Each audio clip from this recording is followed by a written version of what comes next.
Morning. So last week or so I put up a photo of what was written under the bonnet of the channel's new project car. So I figured I'd finally let everybody know what it is.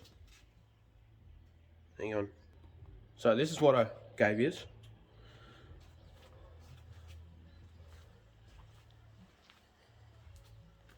And there it is. Still can't tell? Yeah, I got a bit excited, pulled the whole front end off, checking for rust, but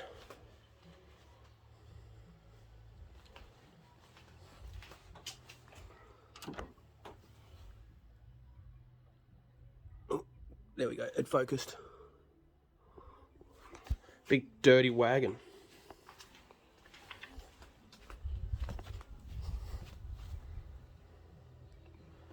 So I've already test fitting wheels and I don't know.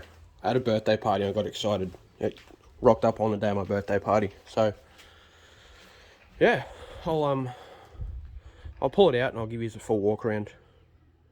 Have a squeeze. Right, so this is a 1976 GD Mitsubishi Galant wagon. So they're pretty much identical, other than this bit, to the GB sedan over there and that GB wagon out over there. So the plan is, this is pretty much going to be, I think a lot of people would class it as a seat time car, I guess. But I'll do the walk around first. So it is quite rusty. Like there's a hole in here. I don't know if you can see that or not. But this was pretty much as cheap as they come. As a result of crashing that one, hang on, I'll just put this bonnet up. So as a result of crashing the sedan, a mate of mine had this laying around in his yard. So for the short price of 200 bucks, he has sold this to me. So shout out to John, thanks for that. It did sit in his front yard for 18 months, so again, thanks buddy. Just some shit left laying around the place. But yeah, so it is a little bit rusty. And funnily enough, I've owned a lot of these cars, and this is the first time ever I have found rust in the floor pans. Hang on, where is it? Yeah. Let's see. Hang on. Let that adjust. Yeah, so look, it's not the best base for somebody that wanted to. Hey, look, more rust. Like I said, it's rusty, but yeah, it's not the best base for somebody who'd want to, restore something like this. But that's not my plan. I don't need to restore it. I need to learn how to drive in it. Rusty boy. And it's full of shit. And I also, side note, if this thing lasts the thrashing, there's something pretty over here. Later. Anyway, I'm rambling on with shit. I will, be honest, I don't know. I'm filming on the fly, so forgive me. But, dick. So, that's pretty cool. Makes it a bit easier. And I found all my GoPro stuff. Let's see how I can work this thing down here. But no GoPro, so that's right. I can adapt it to my phone for the time being and keep doing what I'm doing. Yeah, I don't know, maybe some close-ups and stuff. See what happens.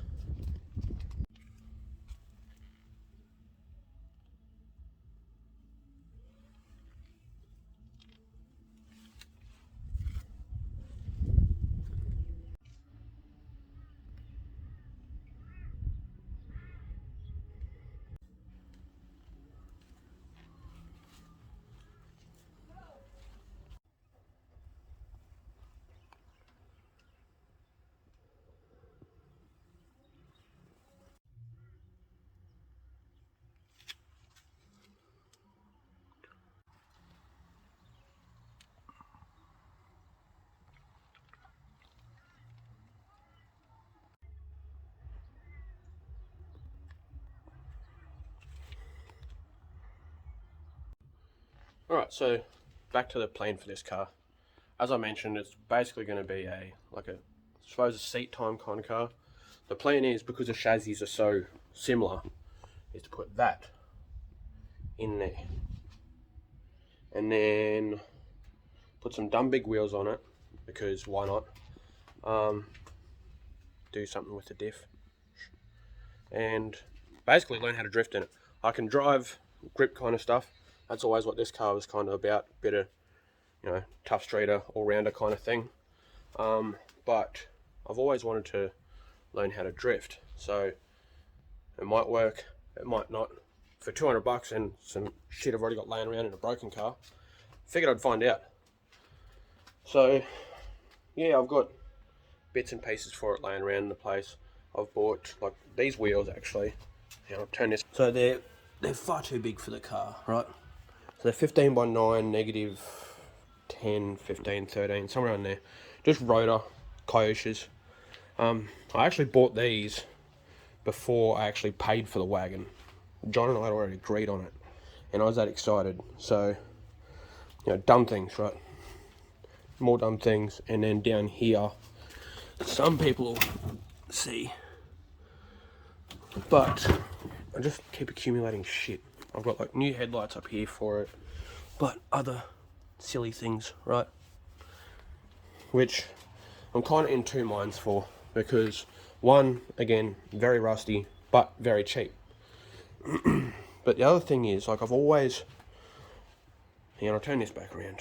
I've always liked the 70s, 80s race cars where, and I mean, they still do it today, but they'd gut the whole car and they'd paint, pretty much as I've got here, so no hanging panels on the front, and they paint this whole thing white or silver. Generally it's white, especially you see it in like the like European,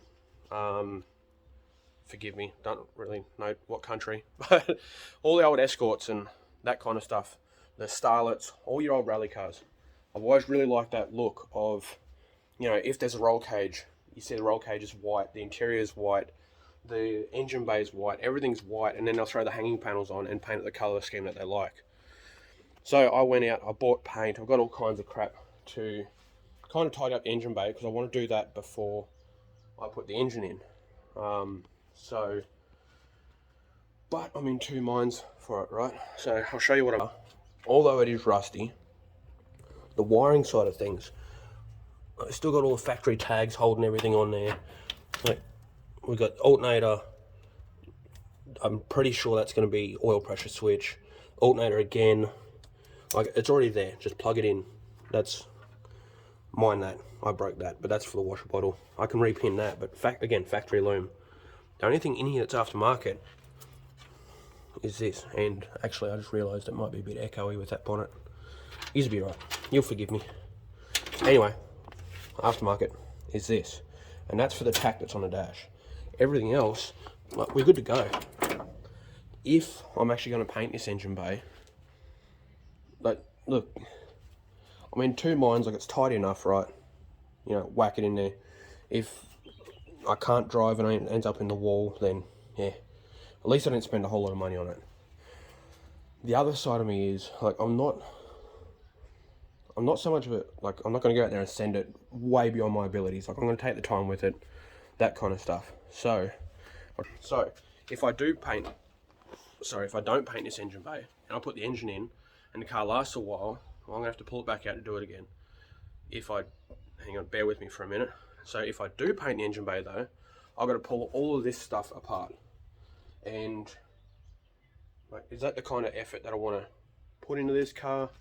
I think I might just slap it together and drive it and iron out the kinks first. I mean, really, to pull that engine out, I'd probably have it out in an hour and should be pretty good.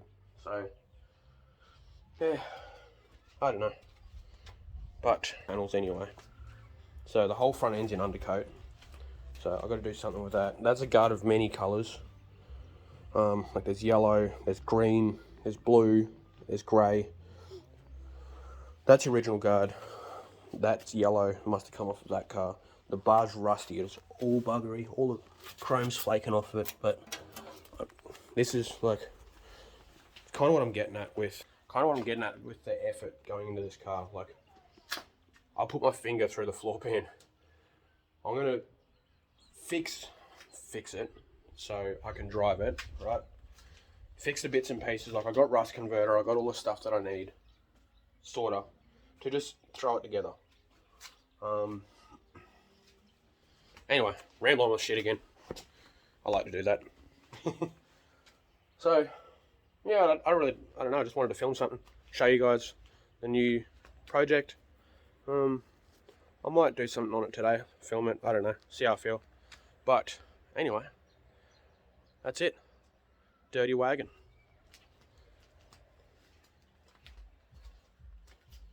Hopefully I don't break it. There's one last thing before I leave. So, talking about painting the engine bay, I did actually forget to. So, what do we reckon? Yay or nay for painting this thing? Like, you know, a lot of stuff I got to pull off.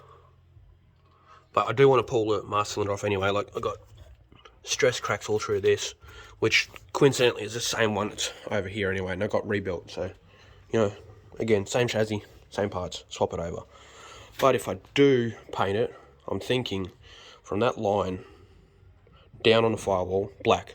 It'll just help me hide shit, help me paint it a little easier. I don't so much have to worry about like all the little clips and the brake lines, and you know, just paint over it. It'll be fine.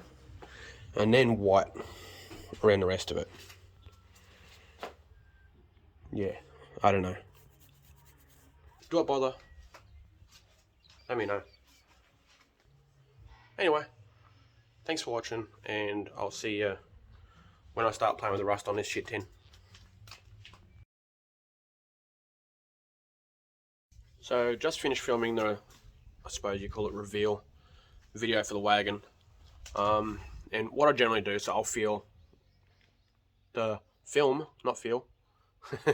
I'll film the whole episode as I'm going along on my phone, as I've been saying, and then I'll sit down straight after, review the footage, go through that, edit it, pretty well try and upload it the same day, if not directly after.